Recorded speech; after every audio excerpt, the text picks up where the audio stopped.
Ito yung sinasabi ko sa inyo na beetroot.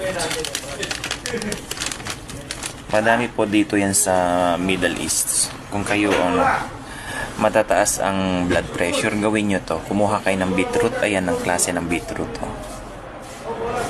Ayan siya. Makikita nyo yan sa mga bilihan ng gulay. Okay, kumuha ka nyan. Kumuha ka ng green na apple. Okay. Okay, green apple. At saka kumuha ka nitong pomegranate. Okay, pag sama-samahin mo yan, tatlo na yan. Yan ang i-blender mo. So, ganito gagawin yan.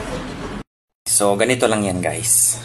Ito yung sinasabi ko sa inyo na na beetroot. Ayan, may kulay puti nito, ha. So, gagawin, balatan lang muna. Yan yung sinasabi ko sa inyo na nilalagay nila sa inyong mga lipstick. Yung mga kulay ng lipstick nyo, pag ganito, dyan kinukuha yan. Yan Sige, sample. Ayan yan, diba? Yan yung nilalagay nyo sa, yung color ng lipstick. Ayan yan. Okay? Sa mga hindi nakakaalam. Diba? Kung low budget, kung bumili na lang kayo ng ganito. Tapos ito na lang yung bibili nyo. Ganyan nyo na lang everyday. At least, di ba? Mukha na malandi. Ngayon, gagawa kasi tayo ng, ito maganda sa mga matataas ang, cholesterol, triglyceride, o kaya kung mataas ang BP mo, pwede mong gawin ito. Yun nga lang kabayan, uunahan na kita. Ang lasa po nito lasang lupa. O, hayaan mo ni lasa. Ang importante, maayos yung kalusugan mo. Ha? So, balatan mo lang yan. Okay? So, ulitin ko. Dun sa mga walang lipstick. O, diba? O, sige. At least, meron ka ngayong pang pang natural sa lipstick mo. Totoo yan, kahit i-search nyo yan. Nakalagay yan sa ito ang nilalagay nilang coloring, natural color ng mga lipstick.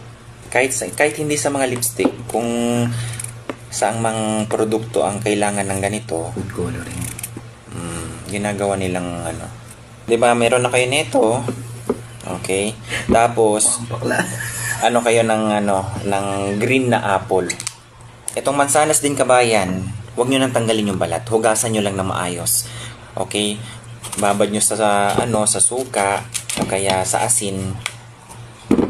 Tapos basta huwag nyo nang tanggalin yung balat. Kasi dito sa balat na to, isa sa content ng apple, mataas ang kanyang phenols, kung tawagin ay pectin. Okay? 34% ng pectin nandito sa ulit?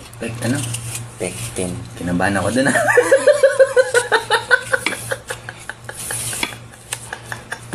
Hiwain nyo lang. Siyempre, kasi i-blender nyo yan.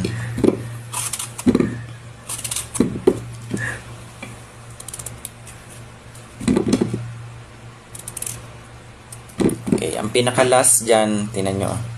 Ang pinakalas dyan na ilalagay nyo ay ito. Sa mga hindi nakakaalam, ito. Pomegranate.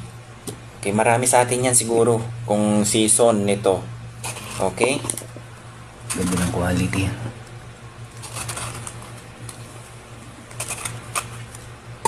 Tapos, siyempre, ilagay nyo na dito sa sa blender. Ayan.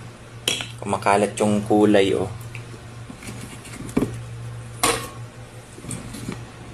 Ayan. Padagdagan pa natin. Diba? Flash on. Flash. Pwede nyong gawin yan. At least natural. Ito na yun. Nakakabahan na ako sa'yo. Kasi gusto niyang matikman ko ano yung lasa ng beetroot. Kaya igagawa ko na rin siya kasi patas ang BP. Mariosep. So, tak-tak nyo lang yan. So, ayan kabayan. Huwag kang mag-alala sa mga buto nito kasama mo sa blender.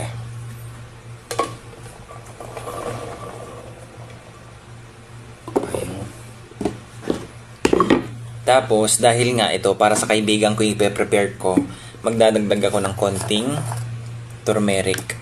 Ang turmeric talaga, kabayan, pwede nyong dagdagan ito ng ground black pepper para sa bioavailability nito. Ang turmeric, hindi dapat ito nilalagay sa mainit para makuha mo yung nutrients niya. Natatanggal ang nutrients pag mainit talaga to. Okay? Timplahin nyo lang. Pwede lang sa medyo maligamgam, ganyan, o kaya sa malamig. Ngayon, kuha lang ako ng konti. Mga ganyan lang. Yung turmeric ba? Categories din ba naman ng ginseng? Oo, nasa family ng ano. Sa categories din ng ginseng. Para mas ayos na yung BP niya. Okay. So, blend lang. Ganyan lang.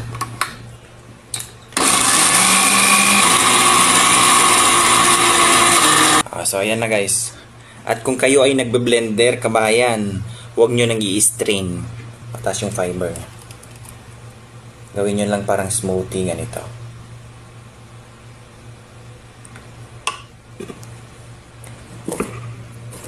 Halika pa rin, tikman mo. Kasi gusto niyang tikman ko ano yung lasa ng beets. O, ng beetroot. Moment of truth.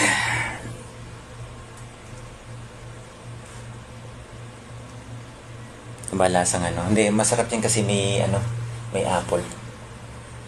Tapos may turmeric, merong ano. Ano? Mas na ano yun, ano? Mas na yung ibabaw yung Ano? lasang nasabi mo lupa. Hindi naman totally lupa eh. So ayan Masarap guys.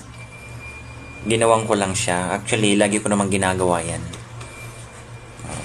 Yung kung gusto nyong gawin lang, kabayan, na hindi po sa pilitan yan. Kasi ito mataas ang BP. Ang beets kasi, kabayan, mataas ito sa tinatawag na nitrates. Okay? Pag mataas ang nitrates, pag nasa loob ng ating katawan na, nako-convert na yan into nitric oxide. Yung nitric oxide na yan is a vasodilator. Okay? Nire-relax niya ang ugat. Kaya gumaganda ang blood flow ng inyong dugo. So kung maganda ang blood flow, nakakarating ang oxygen ng maayos kung saan sulok ng ating katawan, gaganda ang pakiramdam mo. Okay? Yun lang, kabayan. At hindi siya naninikip. Nagko-constrict at the same time may relaxation dahil sa nitric oxide. Okay? God bless everyone. Ano pre? Sarap. Araw-araw ka dito, ha? Try nyo naman. Okay, so yan lang guys. Nasa inyo naman po kung gusto nyong gawin. Okay? So, thank you for watching guys. Bye-bye.